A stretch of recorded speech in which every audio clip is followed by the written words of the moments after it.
pretty good record check. Yeah, I'm trying to stay on.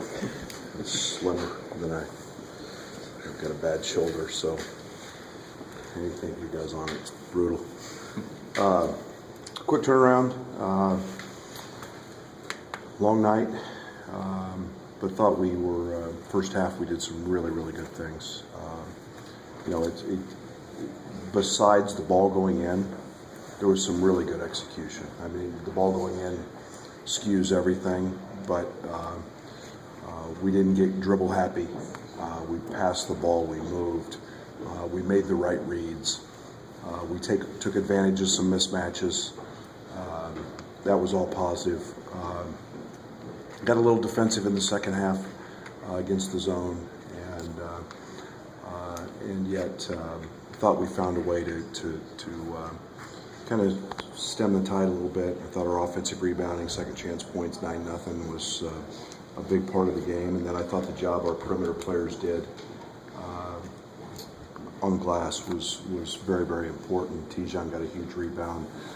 Mark Smith in scrapping and keeping a ball alive, and then as I mentioned last night, I mean, just I hope it becomes the play of the year for us, the scrum. That was commitment, and so I was proud of our guys for that. Obviously, a quick turn with Michigan State, and a team that really hurt us in transition. They had 26 points in transition. It's what they do. We've got to do a really good job of trying to slow that down. Where we got in trouble was there in the first half. We've got a couple point lead, I think, and we have 3 consecutive possessions. We shoot threes with 21, 22 on the clock. We miss them, and they go down and became easy baskets. And they jumped it up to 12 or 13 early in the second half, and it kind of stayed there. We couldn't get it back under control, partly due to their offensive rebounding. But a Tom Izzo team's going to rebound. We've got to be more competitive on the glass. But I do think we've grown since that first meeting, and look forward to a great challenge tomorrow night. What kind of lift have you sensed? I mean, I don't know if you've even seen the guys yet, but in the 18 hours since the ball game, just to get a win like that. Well, I haven't seen them, so it's been. I think it's a better locker room. I think it's little thing late in the game. I was going to go to Trent. We were going to get the ball to Trent. Trent was going to make the free throws. And that's the confidence we had in him. And it's important to make those plays. I thought we got some decent stops, and we got big rebounds when we had to, which are things we hadn't been doing. So that's stuff we'll talk about briefly before we jump into Michigan State, and we should feel about it. Nebraska's a good team. They've won 11 games. They got 20 wins, and they've beaten a lot of people in this league. So it should be all positive. And when we play with the right frame of mind, this team can beat anybody. I believe that. Able to force 25 turnovers last time against Michigan State. I mean, how do you maybe make that play to your favor more? Well, I think it's the catch-22. They got a lot of lobs at the rim because of our ability to pressure and do some of those things, and we didn't capitalize as much on those turnovers as we had hoped. We missed a couple layups in transition. We are who we are, and we've got to do a better job. They caught us in a couple of rotations that were schematic things, and that hurt us. But you get Jackson going to the rim, to offensive rebound. You get those guys attacking the rim. We've got to do a better job, and we just kind of got out of the way of it. Probably 4 or 5 charges. We'll talk at length about that stuff. Is Tijon playing his best basketball right now? Yeah, and I didn't think Tijon was great last night. I thought he did some good things. I thought he made some unusually poor decisions, which he usually doesn't make. But he gives us a great lift. And the one thing with Tijon fights, and he competes. We put him on Palmer a big chunk of the night, and he's responsible for Palmer having really kind of a subpar night by his standards. Made him fight for everything, and I would say he's playing his best. I don't think last night was one of his best, but he's turned into a capable scorer for a guy who hasn't really shot the ball great from the perimeter, but he's found a way to get it on the rim and made a big play against the zone. And he sees and understands the game well. So I've been really pleased with that. It's great to have him on the floor. Showed the trust you have in Mark playing him in the late game last night and gave you some plays. What's kind of the message to him going forward here for the final stretch of the season? Yeah, be a good player. Be a good player. It's time. And I think my confidence in Mark has always been maybe higher than he's gotten in himself. And I challenge guys, and I challenge Mark every day. And he's a guy that has a tremendous amount of offensive talent. He's a guy that we all know has struggled at times defensively, but he's getting better. And that was my challenge last night to him, and he stepped up and dealt with a little adversity and hit a big shot, made a big layup, and more importantly, the bigger than all those was the offensive rebound, just him going. You look at Mark's stat sheets a lot, and it's points or nothing else, and that's what we've been challenging Mark with, is doing those other things to affect the game. Well, Mark made the biggest play of the night just because he went to rebound. The deflection was off them, and we got the ball back late. So little things that impact winning, and I expect Mark to have a great end of the season. I really do. Can a game like that maybe boost his confidence in himself a little bit? I hope so. It should. It should, because I challenged him. I mean, I got after him. He got beat on a straight line drive that put a second foul on LeRon, and those are mistakes you can't make. And then I ran a play for him against the zone, which we'd run many times, and one expected him to drive it. It's a great opportunity for him to dump it to LeRon or go shoot a layup, and he passed on it. And when you play with fear or lack of confidence, then I can't play you. And I challenged him about that, and he responded. So, like I said, my confidence in Mark has always been maybe quite a bit higher than he has in himself. Trent called LeRon Boogie last night. Is that how he's referred to around? I don't even know him as LeRon. That's all I call him is Bug. No, it's kind of just his nickname. I don't know where he got it. I followed along with what the players call him, and I put it on the practice plan, Bug. As everybody's. So. Is that like a comparison to DeMarcus Cousins at all, or is that just what they I hope started calling him one day? Careful there. No, I don't. I'll be honest. I don't know where it came from. I don't. You have to ask them. I don't know. I think it was established before my time, but something everybody calls him that, so I go with it. Sun record. You want some consistency and some sense of reliability with your guys, so that you know what you might get from game to game. And LeRon is the guy who seems to come closest to giving you that every night. He's just pretty reliable. Yeah, he's had an unbelievable year.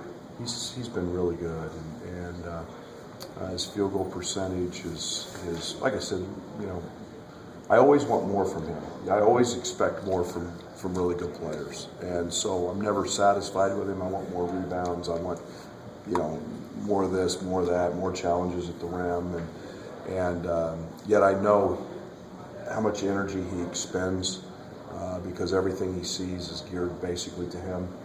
And when you look at the productivity, when you dive into a scout and you see how people are playing us, and how tight the floor is, how shrunk the floor is, and how he's getting his points, pretty impressive.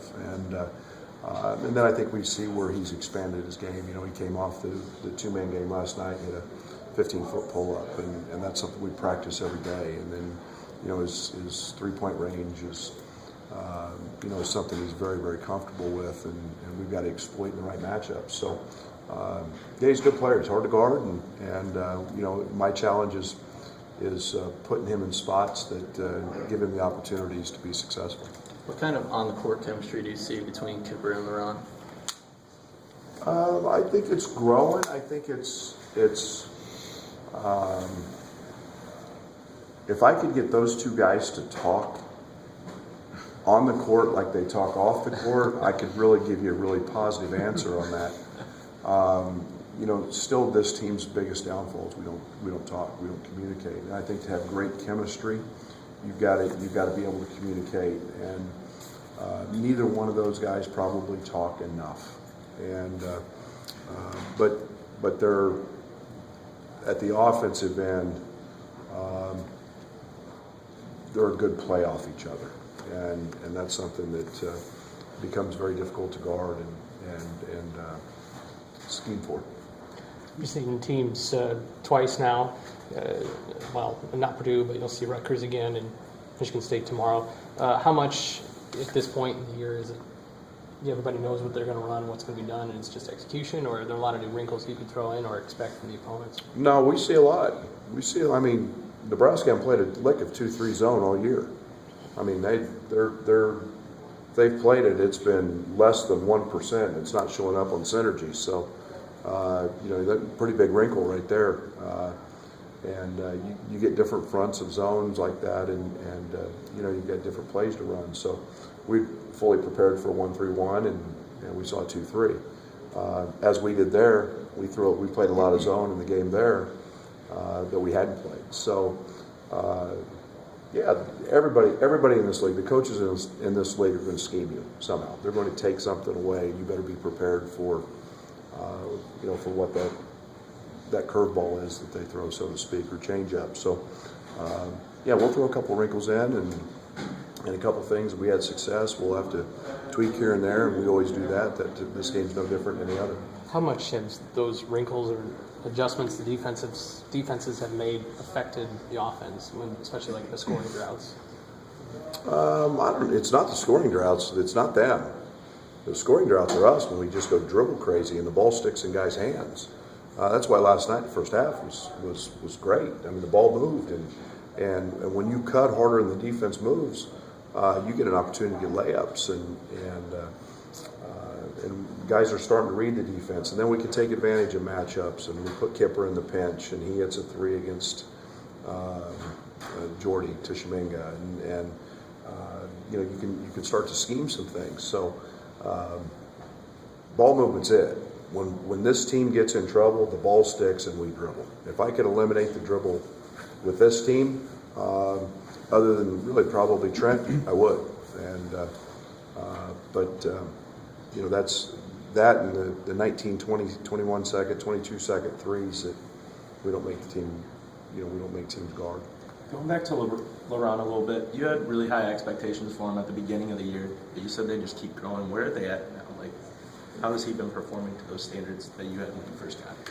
Well, I didn't know LeBron could be as effective scoring the ball against size as he is. I thought there would be a lot of challenges. A lot of big guys that I've had, or interior guys, let me rephrase it, interior players I've had, have always sometimes struggled to score. I didn't know that he would grow into a guy that we could run some actions to get threes, bring him off the dribble for some action. I thought he would be the junkyard dog offensive rebounder, undersized big that had to score on offensive rebounds, had to score with an angle. He's shined in not just those areas, but all the others. And now we got to get him to foul line. We've got to get him. There's a lot more productivity out there as he continues to hone in on his footwork. That I'm excited about for next year and as we move forward, because he can start getting him to the line 6, 8 times, 10 times a game. Now you've got a guy that everybody has to fear because of fouls. That backside lob has been good to you guys the last 2 games. Is that one of those counters or wrinkles that these guys are starting to grasp? That's an everyday thing. When we're good, that's there. If the defense jumps to the ball, we got to be able to throw it, and we got to be able to read it. And you look at all my teams, as much as we've run this in the past, that option is first and foremost. That is the whole basis of it, and that makes their pinch post defender have to support and help, which opens up that. And it's the first step in really executing that offense. And our guys are starting to look for it. Our guys are starting to feel comfortable understanding when guys are open. Mark Smith threw a great pass. AJ threw a great pass, and it's a really tough play to defend. Any change for Michael? He does his due diligence today with his concussion protocol, and I would not expect him to play tomorrow. But I know just through the protocol, there's workouts involved once you clear that. So we'll see how that next test, so to speak, is the results of. Don't know. This has got nothing to do with anything, but where are you in the cycle for off-season overseas trips? When do you? We are 2 years, Derek. We can't go this. We can't go this summer. I think we can go next summer. Forgot about France, Mark. I think we can go in 19. Okay. I think we can go in 19. So I'm going by Derek there. I think that's right. I think that's what He's we're. always right. I think that's what we're looking at. He's not always right. Don't take that. Don't tell him. I remember that one He time. tells us he's always right. No, there was that one time. So, thanks, guys. Thank you. Thank you. Thank you.